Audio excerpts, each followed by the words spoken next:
ఖైరతాబాద్ కాన్స్టిట్యున్సీలో ఉన్నటువంటి బంజారాహిల్స్ ఎన్బీటీ నగర్లో జరుగుతున్నటువంటి సర్ ప్రక్రియలో బిఎల్ఓ మహిళా బిఎల్ఓలపై బీఆర్ఎస్ నాయకులు దాడి చేయడము ఇది బీఆర్ఎస్ యొక్క సంస్కృతి, ఇది సాంప్రదాయమా? కేసీఆర్ కేటీఆర్ వాళ్ళకి నేర్పిస్తున్నటువంటి ట్రైనింగ్ ఇదేనా? చట్టం మీకేమైనా చుట్టమా?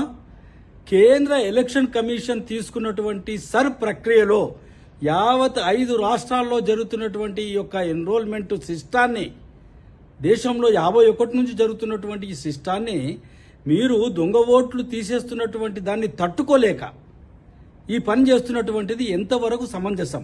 ముఖ్యంగా మహిళా బిఎల్ఓలపై దాడి చేయడము, పోలీస్ వాళ్ళు వాళ్ళ యొక్క చట్ట పరిధిలో వాళ్ళని నాన్ బెయిలబుల్ కేసులు పెట్టి వెంటనే అరెస్ట్ చేయాలి.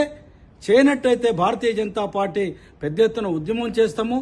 ఈ సర్ ప్రక్రియ తప్పనిసరిగా తెలంగాణ రాష్ట్రంలో ఉన్నటువంటి దొంగ ఓట్లు తీయడానికి, ట్రాన్స్ఫర్ అయినటువంటి ఓట్లు, చనిపోయినటువంటి ఓట్లు 84 లక్షల ఓట్లు ఉన్నాయని చీఫ్ ఎలక్షన్ కమిషనర్ చెప్పినటువంటి దాంట్లో బిఎల్ఓలు కష్టపడి పనిచేస్తున్నటువంటి దాన్ని ప్రభుత్వ ఉద్యోగులపైన ఈ రకమైనటువంటి దాడి చేయడము ఇది మంచి సాంప్రదాయం కాదు.